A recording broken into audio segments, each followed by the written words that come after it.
We have with us Stephen Key, the Senior Vice President of Aspen Technology. Welcome, Stephen. Thank you for inviting me, and thank you. Nice meeting you. You were on a panel here at the GDA conference. What did you speak about?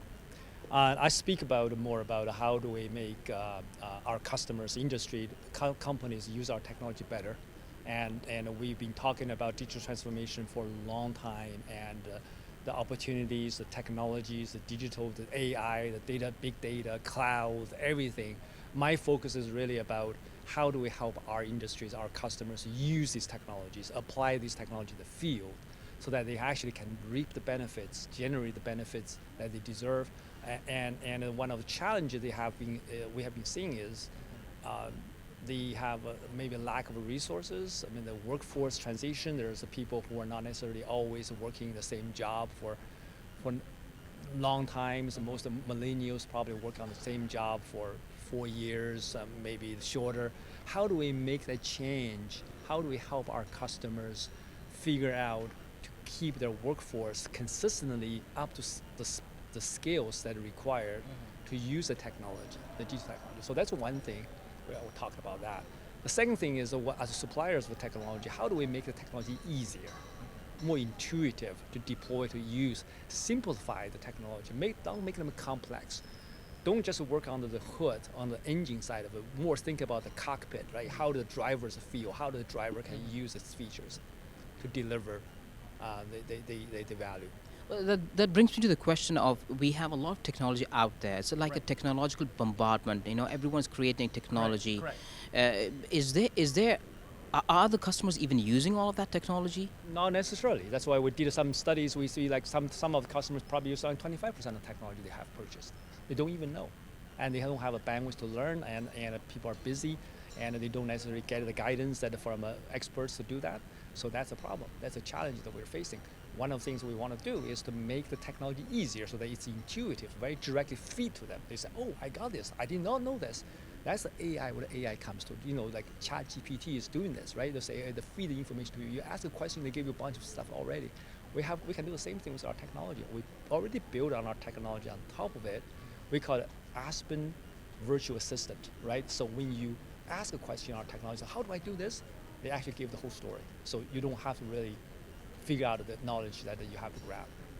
So it's about educating the end users about your technology and how exactly do you do that? Do you have artificial intelligence or like you mentioned ChatGPT? Yes, we use the AI to do that, so that you not necessarily just about our technology. Our technology generates the insights, right? So you can ask, so what if I do X, Y, Z? What would happen to my operations? And our AI built on technology, based on technology we have, will be able to tell you. So it creates scenarios for the end users to understand how to use that because they will learn in the scenario also provide the insights to them, so they don't have to really grab everything. So they got it learning very quickly. You said 25%, only 25% of end users use the technology. Only 25% technology they purchased are being used effectively. What about the other 75%? What happens to that? So they just sit there, right? I was using the car and phone as example. You bought your iPhone or phones. How much do you know that you actually use the capability that they provide? Right? So cars, same way. I drive cars every day, but there's many things in the car that I don't know how to use. I never know what to do. And I still doing things the traditional way. And I wish there are some people can guide me to say you can do this better this way. Yes. Okay. Particularly about Aspen Technology, what kind of technologies does Aspen Tech provide to the downstream so they can be more efficient? So the technology we have, so we're looking at three things we're not looking at, right? Number one is the data AI, that is the modeling work, that we created models. So we have something we call digital twins and hybrid modeling that allow all downstream customers to create a digital twin of their operations. With that digital twin, the model, they can actually study what ifs, what happens if I do the X, Y, Z, what would happen. Also allow them to actually figure out and the detection of a problem. So there's a problem somewhere in the operations. How do I know that, right? So we have a maintenance, like we have a technology that allow you to actually managing your fixed assets, that allow you to get the forewarning that your assets could break down, and so that you can actually do that. So that's one section of that. There's a lot of AI built into that, machine learning, all that. The second part is really about operation as advanced control, and advanced control has been this, has in the industry for a long, long time. What we did is to make advanced control much easier. It's we call it adaptive control. That is self-tuning, so it's actually not necessarily stand still. It's actually moving around based on your operation condition changes. And then we also have, probably real-time optimization engine where we provide constantly the real-time optimization to make sure your profit stay at the maximum all the time when the conditions changes. And the last but not least is really about sustainability, right? We do sustainability because a lot of digital technology today can be applied easily towards sustainability initiatives. It's about energy efficiency, carbon capture, hydrogen economy. These technology, physical assets, physical physics, chemistry are already there, but how to make that happen, how to make it easier. So we are also focused on that. We have a technology that allow our customer to do these type of initiatives on sustainability. In the past few days, and I'm sure even before that, you have spoken to quite a number of industry leaders. What is your what insights you get about them, the industry? Is it ready for tomorrow? And how are the leaders or the companies in the region actually gearing up for, let's say, technology or the use of technology to become more optimized, or for, let's say, for the energy transition? Right. So I think I heard from many different people. They all share the same thing about number one, sustainability. It's very hot, right? Everybody has a sustainability agenda, and they always wonder where to start, how to do it. So they always share the same challenges about alignment, like market versus sustainability. Sometimes they have a collision. You have to be able to kind of somehow marry these two together. Like you are actually continue to make your margin, but at the same time you have to make sure your carbon capture, your energy efficiency drives are continuing, right? These are things people are talking about.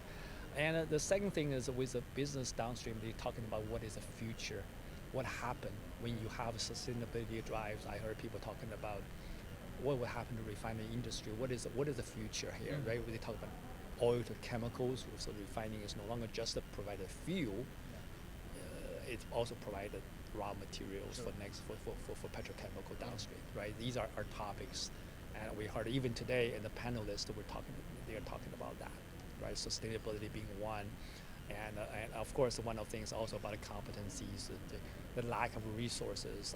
Same thing we talked earlier.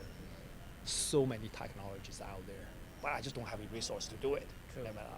Either I don't have a competent resource to do it, or I don't have people to focus on this. How do I solve that problem? Yeah. I'm going to take it back to the first point that you made about how less of the technology that is acquired is being used, and this is probably going to be my last question: is what is how long until we optimally use the technology that companies acquire? Well, I think like the best case or the good examples are the people who actually focused on their talent development, the organizations who has focused on how do they organize themselves. I sometimes call this organizational excellence. So it's not just about people, it's how you organize, how you align your agenda, and so they get a milestone defined so that people just don't go silos. I do this, you do that. So it becomes very hard for people to kind of figure out what are the collection of technology we should be applied to the business part that are relevant to our business or our model, right? So that requires organization to be together, have a sponsorship and everything together. So that's one thing a lot of our customers do that very well. When they do that very well, they actually they can see that they have been getting a technology deployed and used for a long time to come. The second thing is really about their people, right? Yeah. And make the people not just casually, it become a C-level, a very intentional program to say, I have these people, I have the young generation coming to my workforce. How do I develop them? How do I make them stick around longer and grow their career in this space so that we can all benefit from it? So it's like making people a key element in the value chain, I Correct, suppose. correct. Because at the end of the day, I heard people asking like, "Oh, wow, you do all the digitization. What happened to people?" Because your basis you imply the digital technology will replace people. I said, well, it's actually the other way because only the people who understand the value capture can use can actually allow the materialization of the value that you have purchased, the technology of the value you have purchased. So that's the key thing there. So the people part of it, and we're seeing a few companies who do that very well. We work with our customers.